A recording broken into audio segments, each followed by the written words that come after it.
Good morning, student.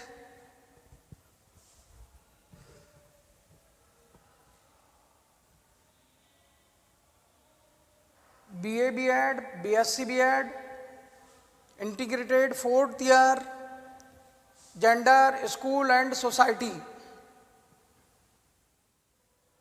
प्रशिक्षणार्थियों, आपको समाजीकरण पढ़ाया, समाजीकरण की प्रक्रिया पढ़ाई कि समाजीकरण में हमारे परिवार की, समाजीकरण में हमारे समाज की, समाजीकरण में हमारे विद्यालय की, समाजीकरण में हमारे समुदाय की, समाजीकरण में राजनीतिक संस्थाओं की, समाजीकरण में मीडिया की, समाजीकरण में पाठ्य पुस्तकों की, समाजीकरण में पाठ्यक्रम की क्या भूमिका रहती है। ये किस प्रकार बालक का समाजीकरण कर पाती हैं, ये समस्त पाठ मैंने आपको पढ़ाए। आज मैं आपके लिए पढ़ाने जा रहा हूं राज्य एवं कानून लैंगिक शुद्धता में किस प्रकार से प्रभावी भूमिका अदा कर सकते हैं। हमारी राज्य सरकारें हैं, हमारे देश का कानून है, वो किस प्रकार से लैंगिक भेदभाव को मिटा सकती है, इस बात पर आज हम चर्चा करने के लिए जा रहे हैं। प्रशिक्षणार्थियों, कानून और राज्य दोनों ही इतने मजबूत संगठन हैं कि अगर जिम्मेदारी पूर्वक ये अपनी भूमिका का निर्वहन करें तो मैं समझता हूं अति शीघ्र, एक सेंटेंस है, अति शीघ्र हम इस लैंगिक भेदभाव को मिटाने में सफल हो जाएंगे।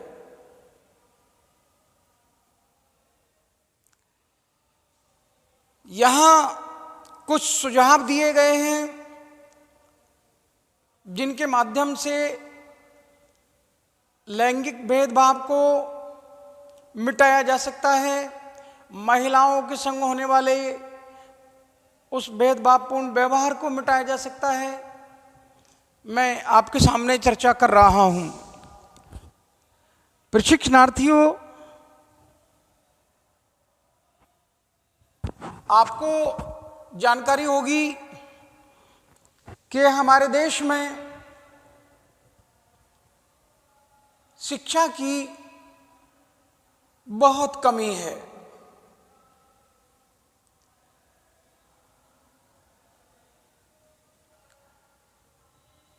जिसमें देखा जाए तो महिला शिक्षा बहुत पिछड़ी हुई है और पुरुष समाज में काफ़ी पढ़े लिखे हैं, लेकिन महिलाओं का परसेंटेज देखा जाए तो पुरुषों के मुकाबले में बहुत कम है।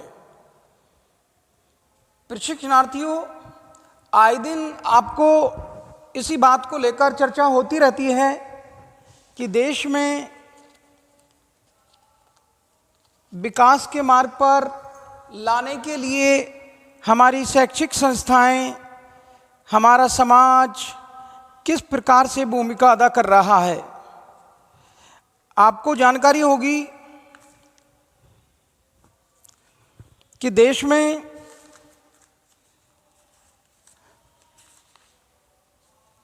हमारे यहाँ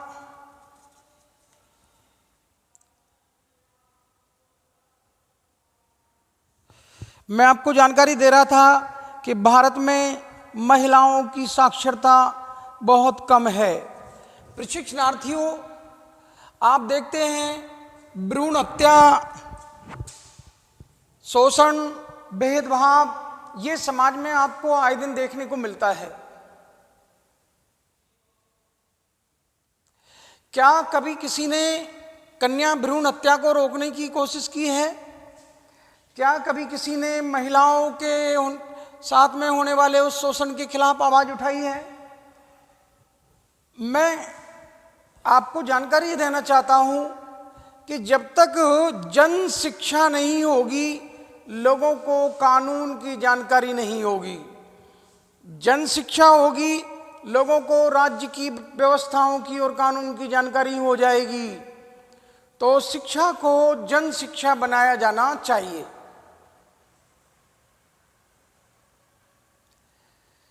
आम जन तक शिक्षा पहुंचाई जाए, खासतौर से महिलाएं जो शिक्षा के क्षेत्र में पिछड़ी हुई हैं, उनको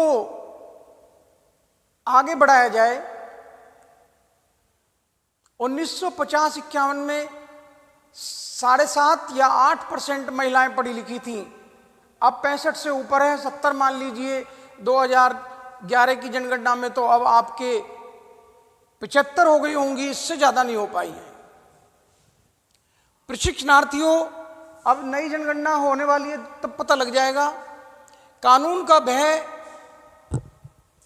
जब लोगों में हो जाएगा जन शिक्षा के माध्यम से, तो उनको ये कन्या के भ्रूण की हत्या करने में डर लगेगा, महिलाओं के साथ शोषण करने में डर लगेगा।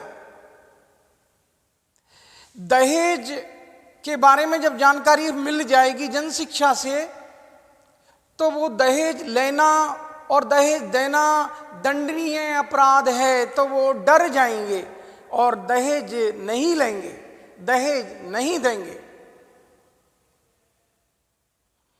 इस प्रकार से जन शिक्षा के माध्यम से हम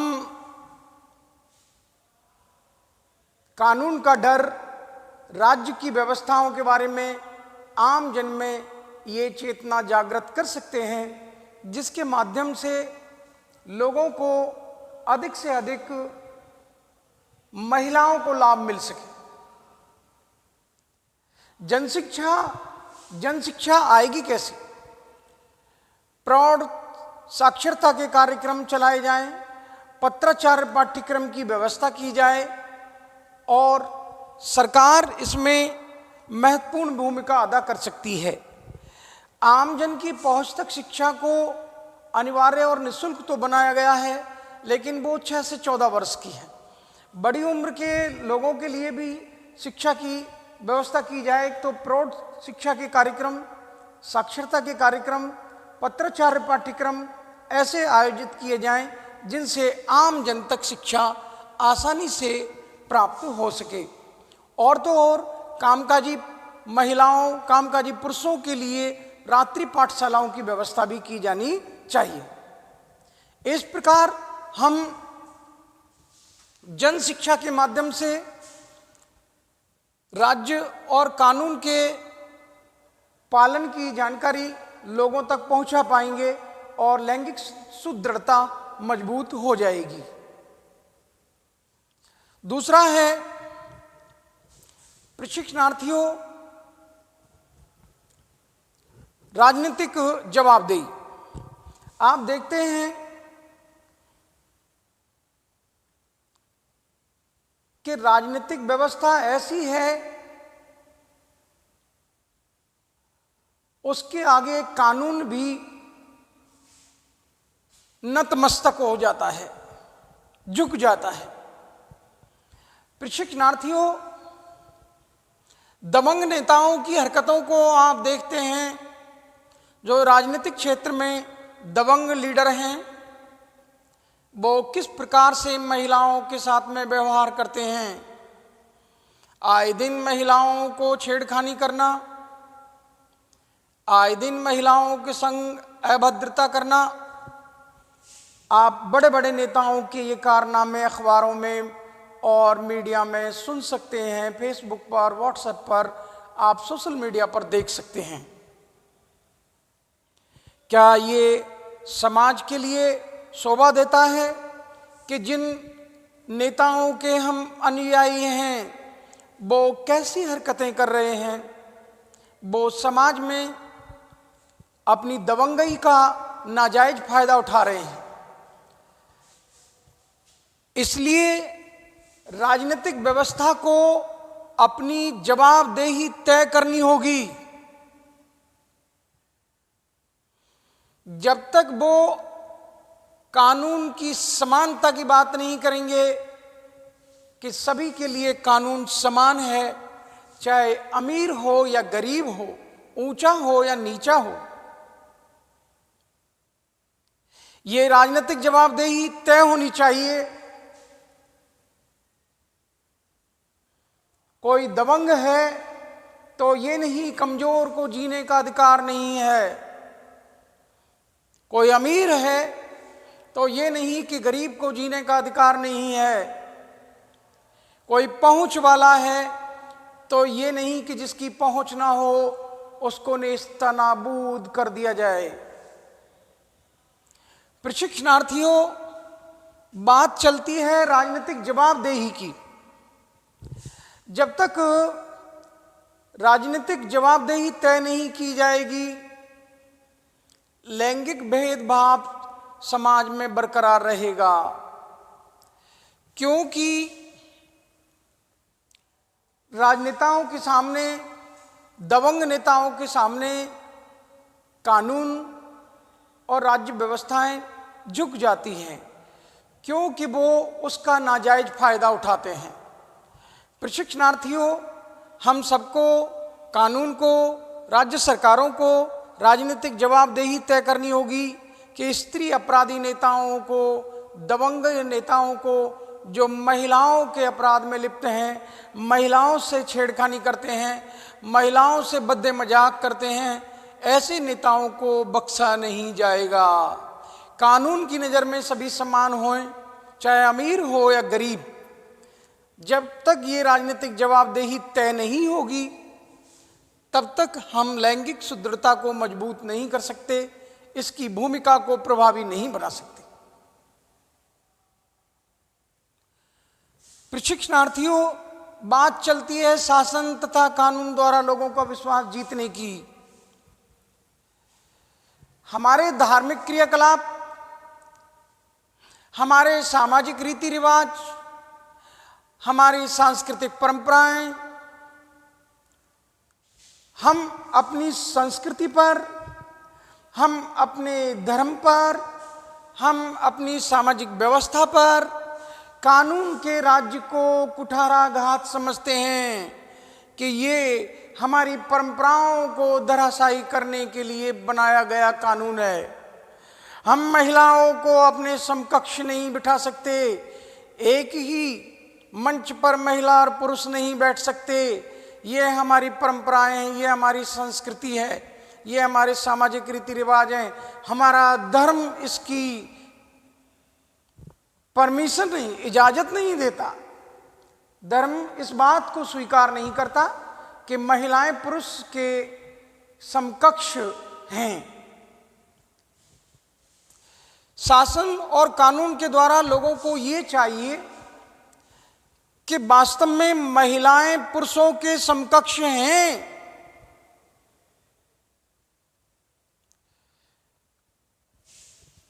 आम जन को समझाना होगा, उनको समझा बुझाकर कि महिलाएं पुरुषों के समकक्ष हैं, क्योंकि कानून इसकी इजाजत देता है। कानून इस बात की ताकीद करता है कि महिला और पुरुष कानून की नज़र में दोनों समान हैं। बात चलती है धार्मिक संस्कारों की कि पिता की मृत्यु हो जाने पर मुखाग्नि का कार्य बेटा करेगा। कानून की जानकारी नहीं होने से लोगों को समझाया जाए कि कानून इस बात की जानकारी देता है, कानून आपको ये अधिकार देता है कि आप की बेटी भी पिता की मृत्यु पर मुखाग्नि दे सकती है। जोर जबरदस्ती से ये कार्य नहीं होगा। ये लोगों को समझाया जाएगा, लोगों को जागरूक किया जाए, तब जाकर के वो लोग इस शासन की व्यवस्था को, शासन के कानून को, लोगों के विश्वास को जीता जा सकता है। लोगों का विश्वास जीतना जरूरी है, वरना आप जानते हैं कि जब वो धार्मिक रूप से, सामाजिक रूप से, सांस्कृतिक रूप से ये अपनी परंपराओं पर कुठाराघात समझते हैं, तो फिर वो कानून का उल्लंघन कर दें। हमको पालन कराना है, पालन कराने के लिए उनका यकीन जीतना जरूरी है, उनका विश्वास जीतें और उनको समझाएं कि कानून इस बात की इजाज़त देता है कि लड़के और लड़की में कोई अंतर नहीं है, दोनों समान हैं। ये नहीं है कि लड़का आपको धार्मिक संस्कारों के अनुसार स्वर्ग में ले जाएगा, लड़का स्वर्ग की सीढ़ी है, लड़का नरक से तारता है, ये पिंडदान करता है, श्राद्ध करता है, मुखाग्नि देता है। ये सारी की सारी बातें ये आपको लोगों को जागरूक करके और ये यकीन दिलाना होगा कि नहीं, कानून की नज़र में जो लड़की के लिए अधिकार हैं वो ही लड़के के लिए अधिकार हैं, वो ही लड़की के लिए भी अधिकार हैं। तो राज्य को और कानून को ये चाहिए कि वो लोगों के दिलों को जीते और लोगों के दिलों को जीतने के बाद उनको अपने विश्वास में ले, तब जाकर लैंगिक सुदृढ़ता को प्रभावी बनाया जा सकता है। प्रशिक्षणार्थियों, बात चलती है कानून की। प्रशिक्षणार्थियों, कानून हमारे देश में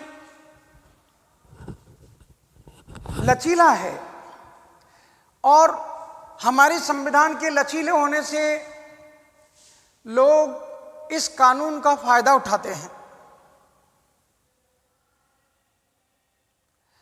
अगर देश में सख्त कानूनों का निर्माण किया जाए तो मैं समझता हूं लोगों का कानून में यकीन जागेगा और लोग कानून में यकीन करेंगे और यकीन करने के साथ साथ हम लैंगिक भेदभाव को मिटाने में सफल हो जाएंगे। कैसे? कि कानून का डर अपराधियों में नहीं होता। वो जानते हैं कि हमें वकील साहब नई नई दलीलें देकर छुड़वा लेंगे। वो जानते हैं कि कानून में सख्ती का अभाव है, इसलिए अपराध कर लेते हैं और ये लोग इस सख्ती के अभाव का नाजायज फायदा उठाते हैं। सख्त कानूनों का निर्माण जिस दिन देश में हो जाएगा तो ना दहेज हत्याएं होगी, ना कन्या भ्रूण हत्या होगी, ना महिलाओं के साथ में यौन हिंसा होगी। जो उनके साथ में बलात्कार होता है, छेड़खानी होती है और अश्लील हरकतें जो की जाती हैं, वो सख्त कानून के द्वारा उनसे छुटकारा पाया जा सकता है। प्रशिक्षणार्थियों, कानून का सख्त होना बहुत आवश्यक है, क्योंकि अपराधी जानते हैं कि कानून में तारीख पर तारीख, तारीख पर तारीख, तारीख पर तारीख एक डायलॉग है, चाहे वो हिंदी मूवी का हो या कहीं का भी हो। हमारे देश में सिर्फ न्याय के नाम पर तारीख मिलती है, ये विडंबना है। और इतनी देरी लगती है, कानून में आए दिन तारीखें पड़ती रहती हैं। मैं समझता हूं उन तारीखों को, जहां तक मैंने अनुभव किया है अपने पड़ोस में, 35-35 वर्ष तक लोगों के मुकदमों को चलते हुए मैंने देखा है। अब बताइए, कानून की इतनी ढिलाई कि 35 वर्ष तक दोनों पार्टियां मुकदमा लड़ती रहीं और इंसाफ नहीं मिला। और तो और विडंबना देखिए, दोनों पार्टी लड़ने वाली 35 साल के बाद संसार छोड़ गई। अब उनके बेटे लड़ रहे हैं। जब तक देश में सख्त कानूनों का निर्माण नहीं होगा, तब तक लोगों को, अपराधियों को, उनके हौसलों को पस्त नहीं किया जा सकता। उनके हौसले पस्त तब होंगे जब हम सख्त कानून का निर्माण करेंगे। कानूनों में इंसाफ में देरी ना होगी और तो और अपराधियों को कठोर और सश्रम कारावास की सजा होनी चाहिए। उसके बाद ना कोई अमीर हो, ना कोई गरीब हो, ना कोई ऊंच हो, ना कोई नीच हो, इन बातों को नहीं देखा जाना चाहिए। कानून की नजर में अमीर भी वही है जो एक गरीब है, कानून की नजर में ऊंचा भी वही है जो एक नीच है।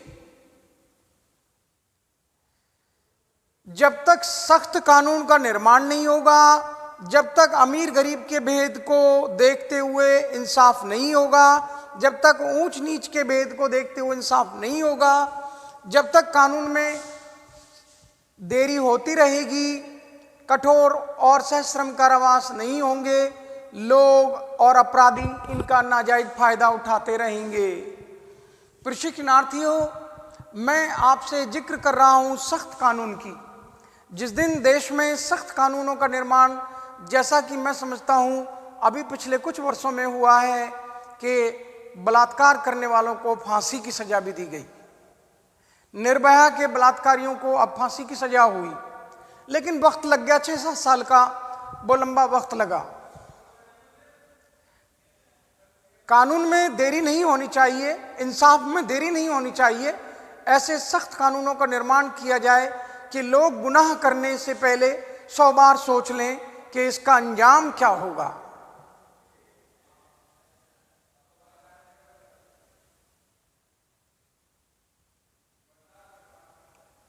लोग ये दुहाई देने लगे कि कानून का उल्लंघन किया तो हमारे हाथ काट लिए जाएंगे, कानून का उल्लंघन किया तो हमारी आंखें निकाल ली जाएंगी, कानून का उल्लंघन किया तो हमको मौत की सजा भी हो सकती है।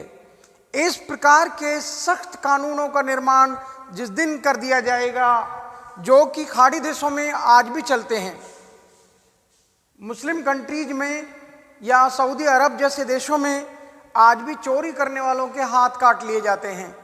किसी की बहन बेटी की इज्जत व आबरू से खेलने के बाद उन बलात्कार करने वालों के लिए, छेड़खानी करने वालों के लिए सख्त कानून है, कठोर कानून है, और वहाँ इंसान को जमीन में गाड़कर जिंदा ही उसको पत्थरों से दफन कर दिया जाता है, माना कि वो वहाँ लोकतंत्र नहीं है और ऐसे कानून हैं। लेकिन हमारे देश में चोरी करने वालों के हाथ नहीं तो उंगली तो काट ली जाए। अगर हाथ नहीं काट सकते तो उनकी उंगली तो काट ली जाए, जिससे दूसरे आने वाले चोर को यह एहसास हो जाए कि मेरी चोरी करते हुए मैं पकड़ा गया तो मेरी हाथों की उंगलियां काट ली जाएंगी। अर्थात दंड की व्यवस्था, कठोर दंड की व्यवस्था जब तक नहीं होगी, कारावास की सजा जब तक नहीं होगी,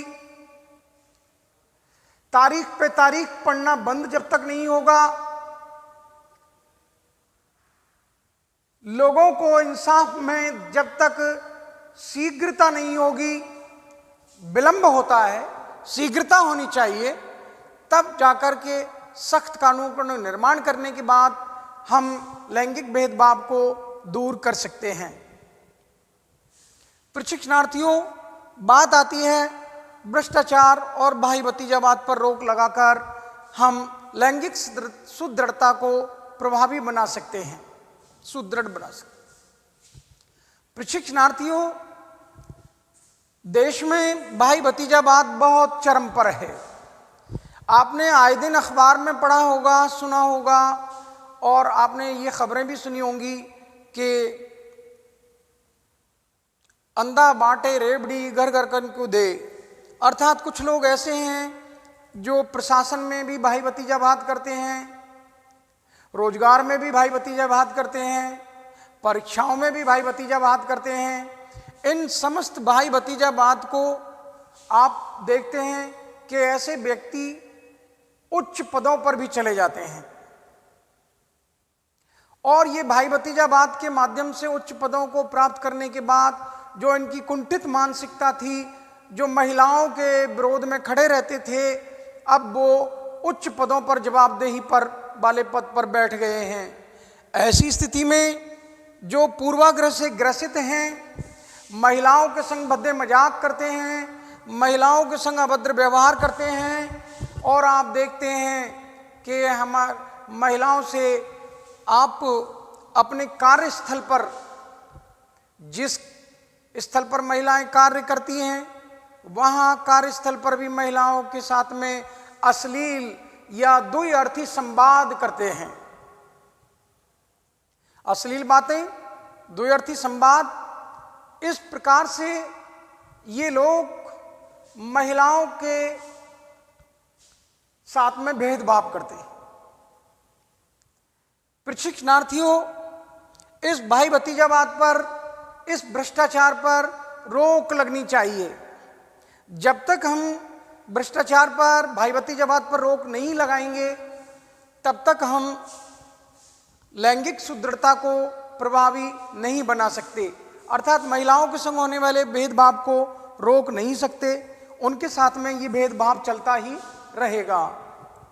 प्रशिक्षणार्थियों, आप देखते हैं कि कुछ लोग महिलाओं को पूर्वाग्रह से ग्रसित होते हैं, वो कुत्सित मानसिकता वाले, वो महिलाओं के संग इस प्रकार का व्यवहार करते हैं।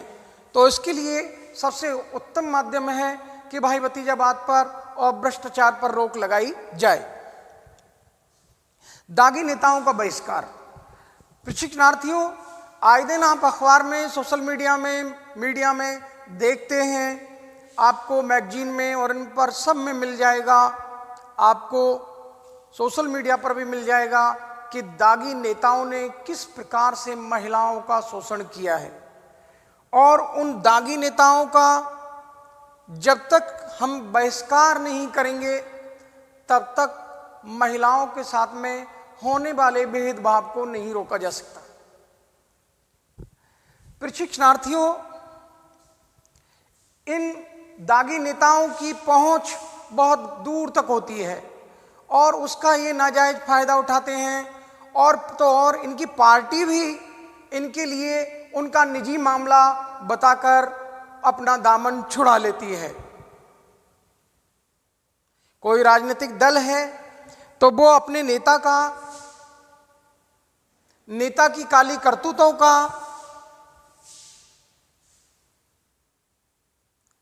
अपना निजी मामला बताकर, नेता का निजी मामला बताकर अपना दामन छुड़ा लेती है, पीछा छुड़ा लेती है कि इससे पार्टी का कोई लेना देना नहीं है, वो तो उनका अपना मामला है, उनके खिलाफ राजनीतिक साजिश है, ये षड्यंत्र है। ऐसे कह के पार्टी अपना पीछा छुड़ा लेती है और वो दागी नेता बच निकलते हैं। मैं आपको जानकारी दे रहा हूं कि जब तक दागी नेताओं का बहिष्कार नहीं किया जाएगा, खासतौर से महिलाओं के साथ अपराध करने वाले नेताओं को, दागी नेता, और उसमें भी स्त्री अपराधी नेता के खिलाफ सख्त से सख्त कार्रवाई होनी चाहिए। उसको तुरंत पार्टी से निष्कासित करना चाहिए, उसको जल्दी से जल्दी पार्टी से निकाला जाए, उसका बहिष्कार किया जाए, उसका राजनीतिक जीवन समाप्त किया जाए, जिससे कि अन्य नेताओं को, अन्य लोगों को ये सबक मिल सके कि अगर हमने महिलाओं के साथ में ऐसा अपराध किया तो उन नेताजी की तरह हमको भी निकाला जाएगा। प्रशिक्षणार्थियों, जैसा कि मैंने आपको बताया कि दागी नेताओं का बहिष्कार किया जाए और स्त्री अपराधी नेता के खिलाफ में सख्त से सख्त कार्रवाई की जाए, और तो और उसको तुरंत पार्टी से निष्कासित किया जाए और उसका राजनीतिक जीवन, जिसका वो राजनीति का फायदा उठाता है, उसको समाप्त कर दिया जाए। निश्चित रूप से एक नई क्रांति का आगाज होगा कि लोगों को ये प्रेरणा मिलेगी कि उन नेताओं को पार्टी से इसलिए निकाला कि उन्होंने महिलाओं से छेड़खानी की थी। जब तक पार्टी निष्कासित नहीं करेगी, उसका राजनीतिक जीवन फलीभूत होता रहेगा और लेखक ये चाहते हैं कि उसका राजनीतिक जीवन समाप्त होना चाहिए, उसको इतनी सजा मिलनी चाहिए कि जिससे कि अन्य नेता ऐसा ना कर सके। तो दागी नेताओं का बहिष्कार करके भी हम लैंगिक सुदृढ़ता को प्रभावी बना सकते हैं, लैंगिक भेदभाव को मिटा सकते हैं। प्रशिक्षणार्थियों, आगे बात चलती है जागरूकता की। ओफो, कितनी बड़ी विडंबना है कि जिस मां ने जन्म दिया है, महिला ही महिला की दुश्मन है। औरत ही अपनी बहू को पैर की जूती के लिए मोटिवेट करती है, अपने बेटे के लिए, कि औरतें पैर की जूती होती हैं। बताइए, एक महिला ही दूसरी महिला को अपमानित कर रही है। एक महिला दूसरी महिला को अपमानित कर रही है। आप देखिएगा, एक महिला दूसरी महिला से क्या कह रही है अपने बेटे को, कि अपनी बहू के बारे में, कि औरतें पैर की जूती होती हैं। तो जब तक बालपन से देखिए, बचपन से सारी फैसिलिटी भाई के लिए, बहन के लिए कटौती, भाई के लिए खिलौने, बहन के लिए टूटे फूटे खिलौने, भाई के लिए उच्च शिक्षा, बहन के लिए सस्ती शिक्षा, भाई के लिए महंगी शिक्षा, बहन के लिए सस्ती शिक्षा, फ्री वाली शिक्षा, मुफ्त शिक्षा, भाई के लिए अच्छे से अच्छे वस्त्र, बहन के लिए पुराने वस्त्र। उसके बचपन से ही ये सितम शुरू हो जाते हैं और धीरे धीरे उस बालिका में ये हीन भावना ग्रसित कर जाती है और वो मन ही मन कुंठित होती रहती है, मानसिक वेदना से जूझती रहती है कि हमने इस दुनिया में आकर कौन सा अपराध कर दिया, हे प्रभु, हे खुदा, हमसे क्या गुनाह हो गया जिसकी ये सजा हमको दी जा रही है। वो हीन भावना से ग्रसित हो जाती है। आप देखते हैं कि लड़के के लिए जन्नत में ले जाने वाला स्वर्ग में ले जाएगा, नरक से बचाएगा, दाह संस्कार करेगा, अंतिम संस्कार करेगा और मुखाग्नि देगा और पिंडदान करेगा, श्राद्ध करेगा। ऐसी ऐसी अपेक्षाएं पुत्रों से लगा, लड़कियों से नहीं। बालिका को पैर की जूती समझना, उसके साथ में परवरिश में, उसके खान पान में, रहन सहन में, शिक्षा में, धन में, दौलत में, समाज में, रीति रिवाजों में, और तो और उसके विवाह करने में भी उसका निर्णय और अनुमति नहीं ली जाती। ऐसी स्थिति में जब तक समाज को जागरूक नहीं किया जाएगा, तब तक लैंगिक भेदभाव को नहीं मिटाया जा सकता। इस अवधारणा को, इस परंपरा को त्यागना होगा कि महिलाएं पैर की जूती होती हैं, महिलाएं पुरुषों से कमतर हैं। इस धारणा को त्यागना होगा। महिलाओं के लिए पिंडदान नहीं कर सकती, मुखाग्नि नहीं दे सकती, वो स्वर्ग में नहीं ले जाएंगी, आदि बातों को त्यागना होगा। लोगों को जागरूक करना होगा और जागरूक करने के बाद ही हम यहाँ पहुँच पाएंगे कि महिलाओं के साथ में होने वाले भेदभाव को रोका जा सके। प्रशिक्षणार्थियों, त्वरित सहायता एवं न्याय योजना। जब तक देश में इंसाफ में देरी होती रहेगी, लोगों का कानून से यकीन उठ जाएगा। हमारे देश में, जैसा कि मैं आपको बता रहा था, अदालतों में तारीख पर तारीख, तारीख पर तारीख, यही तारीख पर तारीख चलती रहती हैं और इंसाफ नहीं मिलता। मैं आपको जानी देखता हूं कि मैंने आपको पिछले उसमें एग्जाम्पल दिया था कि 35 वर्ष तक के मुकदमे तो मैंने देखे हैं, इंसाफ नहीं मिला, और दोनों पार्टियों ने संसार छोड़ दिया, इंसाफ नहीं मिला। कन्याओं की भ्रूण हत्या हो जाती है, दहेज हत्या, बाल विवाह, ये आज भी उत्तर भारत में भी आपको देखने को मिल जाएंगे। अक्षय तृतीया के दिन हमारे देश में बाल विवाह आयोजित किए जाते हैं। कार्ड पर नाम किसी और का लिखा जाता है और विवाह छोटे छोटे बच्चों का कर दिया जाता है। बाल विवाह करने का कानून से सख्ती से लोग तरीका दूसरा निकाल लिया। तुम डाल डाल हम पात पात, किसी पात्रों के नाम दूसरों के लिख दिए इनविटेशन कार्ड पर और कैरेक्टर दूसरे निभा रहे हैं, रोल प्ले दूसरे कर रहे हैं, अर्थात विवाह की रस्म अदाएं बच्चों के साथ हो रही है, बाल विवाह आयोजित हुआ है।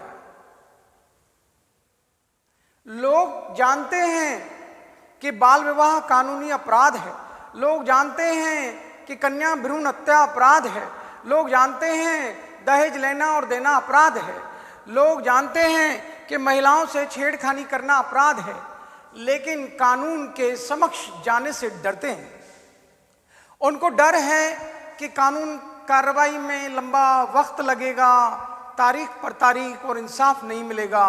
और वहाँ ऐसे ऐसे सवाल किए जाते हैं अदालतों में प्रतिपक्ष के वकील साहब के द्वारा, जो इंसाफ मांगने गई है महिला, वो पानी पानी हो जाती है।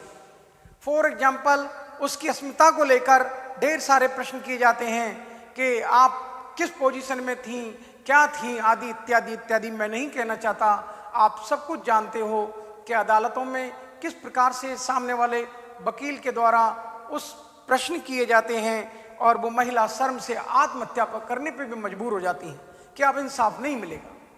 तो देश में त्वरित सहायता और एक न्याय की योजना होनी चाहिए, जिसमें न्याय व्यवस्था अमीर गरीब को ना देखे, जिसमें न्याय व्यवस्था ऊंच नीच को ना देखे, जिसमें न्याय व्यवस्था राजनीतिक अप्रोच को ना देखे।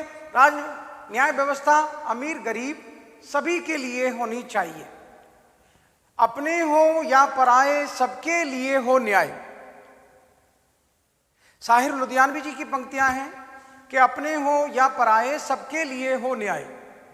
सॉरी, शकील बदायूनी जी की उनकी पंक्तियां हैं कि अपने हो या पराए सबके लिए हो न्याय। ये कानून है, कानून में देरी नहीं होनी चाहिए, इंसाफ में देरी नहीं होनी चाहिए। तुरंत जब लोगों को इंसाफ मिलेगा तो लोगों का कानून में यकीन जाग जाएगा और लैंगिक सुदृढ़ता को मजबूत किया जाएगा। मैं आपको अगले एपिसोड में आपको राज्य और कानून के लैंगिक सुदृढ़ता में प्रभावी भूमिका के बारे में और पढ़ाऊंगा। Thank you.